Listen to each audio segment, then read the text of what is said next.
সব চরিত্র সম্পূর্ণ কাল্পনিক, যা শুধুমাত্র বিনোদনের উদ্দেশ্যে তৈরি। প্রদর্শিত ভৌতিক বা অলৌকিক দৃশ্য বাস্তব নয়। আমরা কোনো কুসংস্কার বা সহিংসতা সমর্থন করি না।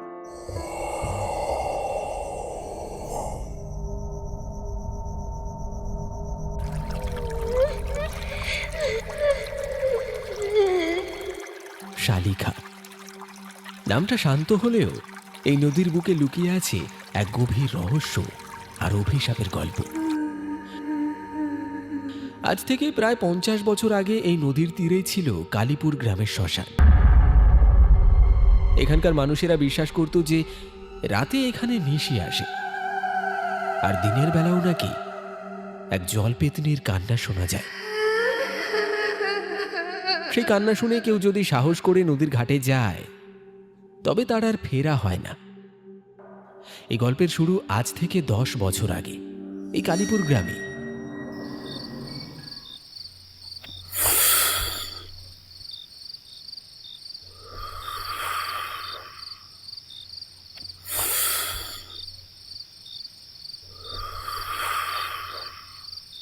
আরে ধুর, আর ভালো লাগছে না। এ ভূত প্রেতের গল্প আর কত শুনবো? হ্যাঁ, সব বাজে কথা। রাত যত বাড়ে বুড়োদের ভয় তত বাড়ে। ওইভাবে কষ কেন রে বিমল? জানিস তো গত মাসে শম্ভু মাঝির নাওটা ওই নদীর মাঝখানে ডুবে গেল। আর শম্ভুর দেহটা আর মিললই না। সবাই কয় ওইটা ওই পেতনির কামড়ে ভাই। শুনে ঠিকই বলছে রে বিমল, ওটা পেতনি নয়, ওটা হলো জল পেতনি। ওর নাম ছিল পদ্মা। জল পেতনির সে আবার কি জিনিস জ্যাঠা? পদ্মা ছিল গ্রামেরই মেয়ে। বিয়ের আগে ওর বসন্ত হয়েছিল। সেই বসন্তেই মারা যাওয়ার পর ওর শ্বশুর বাড়ির লোকেরা ওর মুখ দেখতেও এলো না। মাঝরাতে যখন চিতা জ্বলছিল তখন হঠাৎ প্রচন্ড বৃষ্টি শুরু হলো। আগুন নিভে গেল। তখন সবাই বলল ও এখনো মরেনি। ওকে চিতার ওপর ফেলে সবাই ভয়ে পালিয়ে গেল। তারপর কি হলো যেটা? তারপর পদ্মা চিতার ওপর একাই পড়ে রইল। কেউ জানে না পদ্মা কি সত্যি মরেছিল নাকি তখনও বেঁচে ছিল। সকালে গ্রামের লোক গিয়ে দেখলো পদ্মার শরীর তো সেখানে নেই। সেই থেকে পদ্মার আত্মা ওই শ্মশান আর নদীটাকে আঁকড়ে ধরে ঘুরে বেড়াচ্ছে।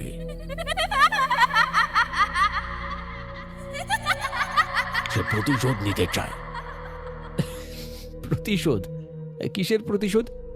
ওসব ফালতু ভূতের গল্প আমি বিশ্বাস করি না। আমি আজ রাতে ওই শ্মশানে গিয়ে দেখব। যদি কিছু দেখি তবে বিশ্বাস করব। সাহস দেখাস না বিমল।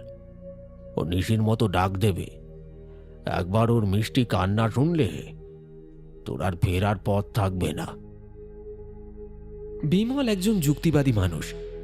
ভূত প্রেত অলৌকিকতা এসবে কোনো বিশ্বাস নেই তার। সে মনে করে এসব কেবলই মানুষের কল্পনা আর অন্ধবিশ্বাস। আজ সে ঠিক করেছে গ্রামের সবাইকে প্রমাণ করে দেবে শ্মশানে কোনো ভূত নেই। লণ্ঠনটা হাতে নিয়ে সে এগিয়ে চলেছে অন্ধকার রাতের পথে। বাতাসে শ্মশানের গন্ধ আর দূরে শেয়ালের ডাক। বিমলের চোখ দুটো তীক্ষ্ণ, দৃঢ় সংকল্পে ভরা। হঠাৎ পথটা বাঁক নিল। বাঁক ঘুরতেই দেখা গেল শ্মশানের সেই পুরনো উঁচু চাতালটা। বিমল একটু থেমে গেল। সে জানে না আজ সে শুধু একটি ভূতের গল্প নয়, একটি জীবন্ত অভিশাপের মুখোমুখি হতে চলেছে।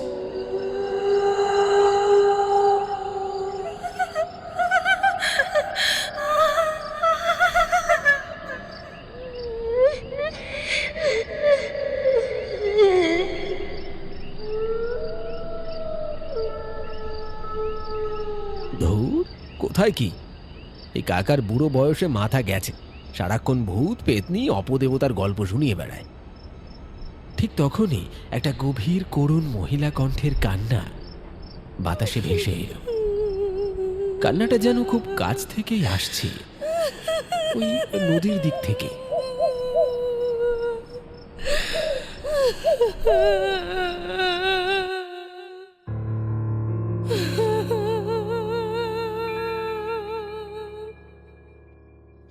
এ কি কান্না? কে?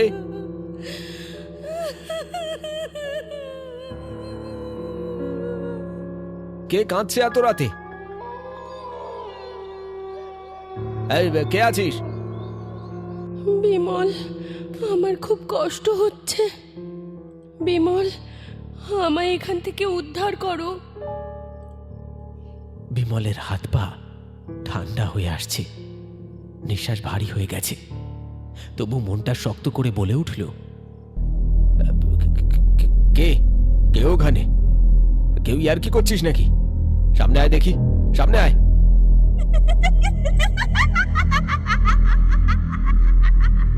বিমল দ্রুত পায়ে শ্মশানের ঘাটের দিকে এগিয়ে গেল।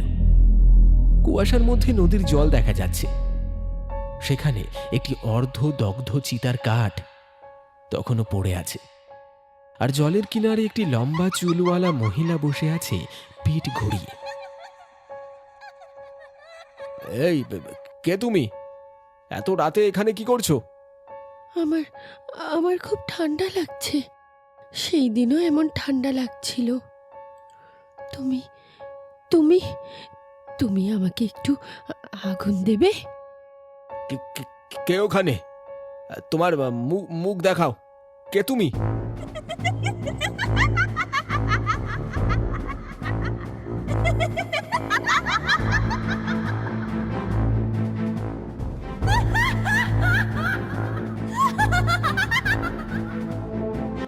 আমি আমি পদ্মা, আমায় বাঁচাও।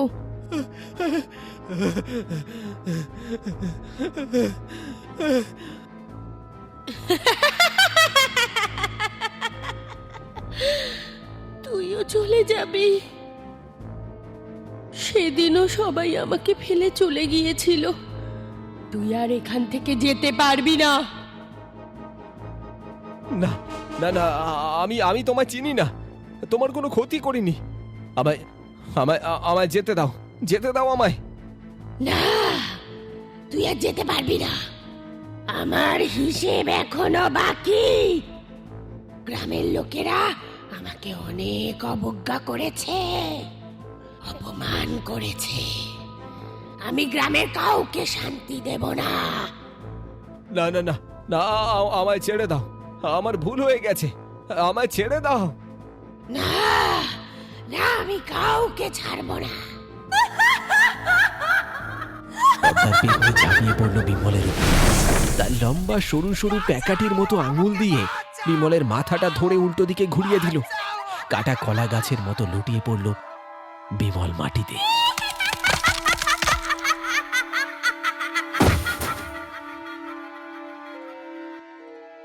আমার শান্তি হয়নি। গ্রামে সবাইকে মারবো, তবেই আমার শান্তি।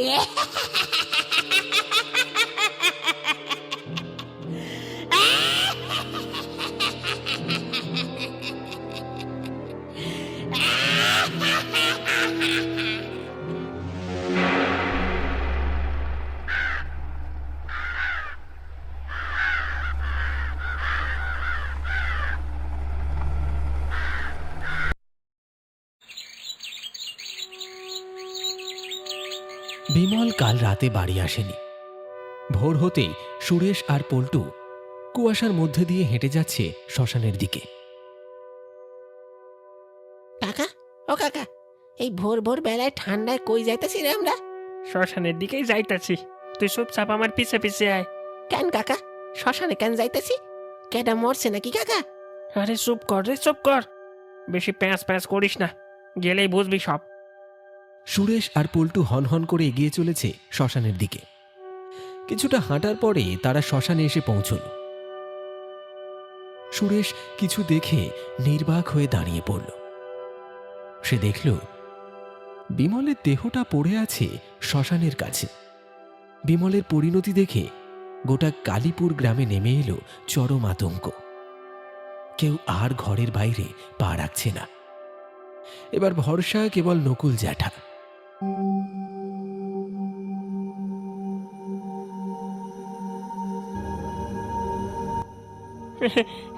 জেঠা, জেঠা, বিমলকে মাইরে ফেলাইছে।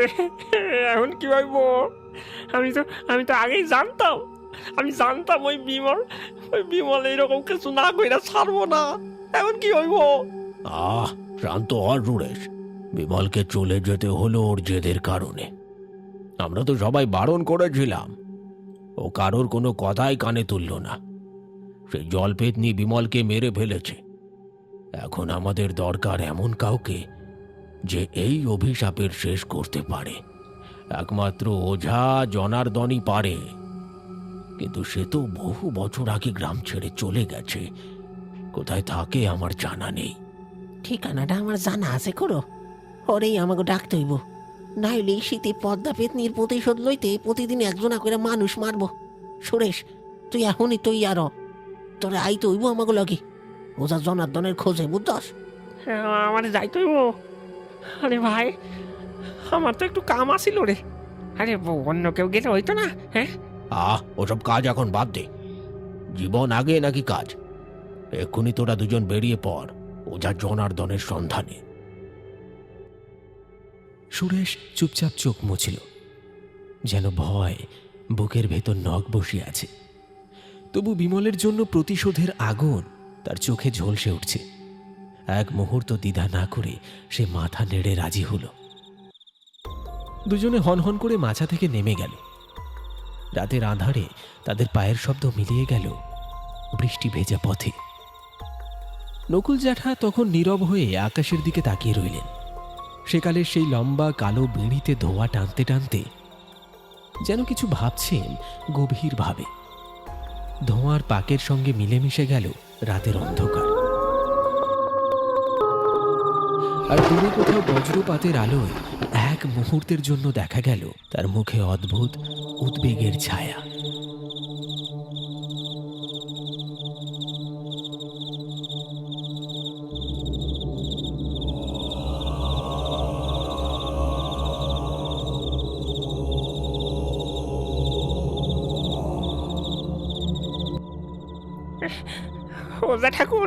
ওঝা ঠাকুর বাঁচান গো, বাঁচান। আমাকে গাঁওটা একেবারে জলপেতনির ভয়ে থর থর কাঁপতেছে। ও গোটা গাঁটাই শেষ করে দেবে, গোটা গাঁটা শেষ করে দেবে ওঝা ঠাকুর। আমি জানি তোরা কেন এসেছিস। শালিখার সেই জলপেতনি আবার জেগে উঠেছে। সে রাগ আর প্রতিহিংসায় মানুষকে মেরে ফেলছে। মানে আপনি সব জানেন নাকি বাবা? হন আমাকে বাঁচাইবেন তো, হ্যাঁ?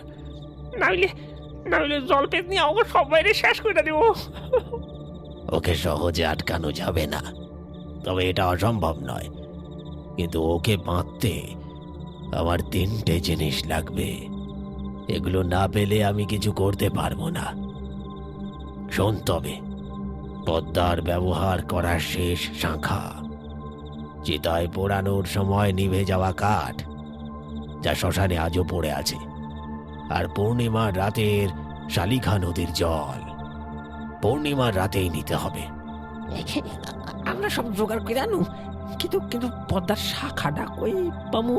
হ্যাঁ, ওটা তুই শ্মশানের ধারে ওই নিম গাছের গোড়ায় মাটি খুঁড়লেই পেয়ে যাবি। এখন বাজে সময় যাচ্ছে, তাই ফিরে যা তোরা। শোন, আমি কাল সন্ধ্যায় যাব। তোরা রাতে নিরাপদে ফিরে যা, আর যা বলছি সব জোগাড় করে রাখ। আর মনে রাখবি, পূর্ণিমার রাত আসতে আর মাত্র 1 দিন বাকি। যা করার সেই রাতেই সব করতে হবে।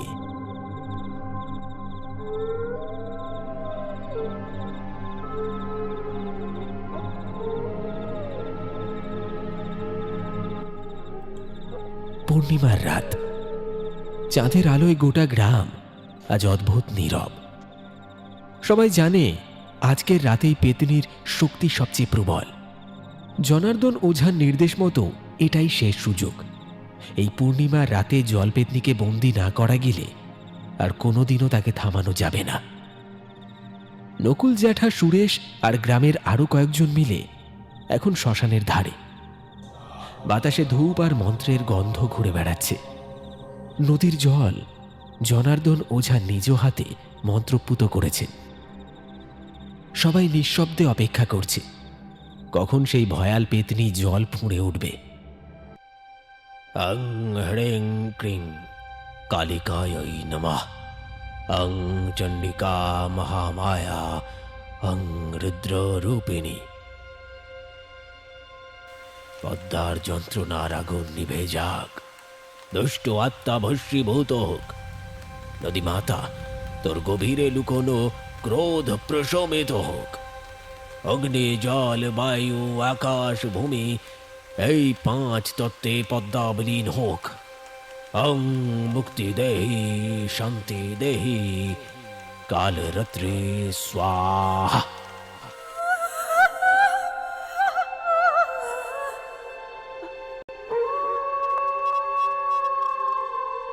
অং হ্রিং ক্রিং কালিকায় নমঃ।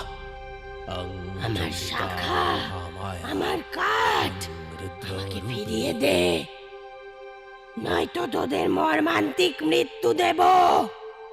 পদ্মার আত্মা আসছে। সুরেশ, তুই তোর সাহস দেখা। পদ্মার শেষ শাখাটা ওই নিভে যাওয়া কাঠের সঙ্গে বেঁধে দে তাড়াতাড়ি। এই দুটোই তার স্মৃতি আর অপমানের শেষ চিহ্ন। সুরেশ ভয়ে কাঁপতে কাঁপতে এগিয়ে গেল। সে শাখাটা কাঠের সঙ্গে বাঁধল, আর ঠিক তখনই নদীর জল ফুঁসে উঠল। প্রচণ্ড বেগে জল থেকে বেরিয়ে এলো পদ্মার পেতনি। অং হ্রিং ক্রিং কালিকায় নমঃ। অং চণ্ডিকা মহামায়া অং রুদ্ররূপিণী। পদ্মার যন্ত্রণার আগুন নিভে যাক, দুষ্ট আত্মা ভস্মীভূত হোক। কে কে আমার শান্তিতে ব্যাঘাত ঘটাচ্ছে? তোরা তোরা জানিস না আমি কে? আমি তোদের কাউকেই বাঁচতে দেব না। আজ তোরা মরবি, আজ তোরা মরবি সবাই আমার হাতে। এ মহাকালী, পদ্মার অপমানের প্রতিশোধ আজ শেষ হোক। এই নে পদ্মা, তোর শেষ স্মৃতি। না না, আমার শাখা আমায় ফিরিয়ে দে বলছি, ফিরিয়ে দে বলছি। তোর অভিশাপ আজ নদীর বুকে বিলীন হোক। পদ্মা, যে ব্যথা তুই বহন করেছিস এতদিন ধরে, সেই ব্যথা জলের স্রোতে আজ ভেসে যাক। তুই মুক্তির পথে পা বাড়া পদ্মা, তোর যন্ত্রণা আজ শেষ হলো। এই বলে জনার্দন ওঝা সেই শাখা বাঁধা কাঠটা নদীর গভীরে ছুঁড়ে দিলেন।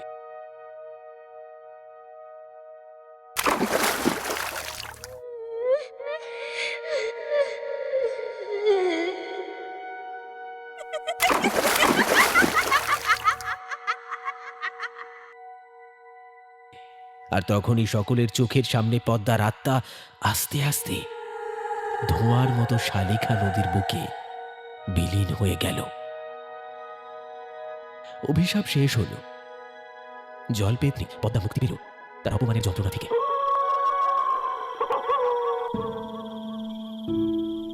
কালীপুর গ্রাম আবার স্বাভাবিক হয়ে উঠল।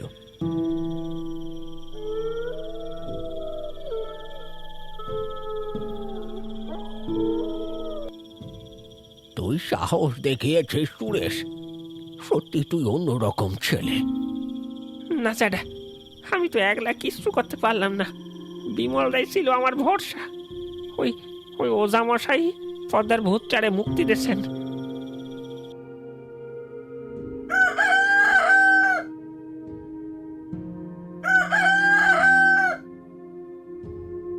শালিখা নদী আজ শান্ত।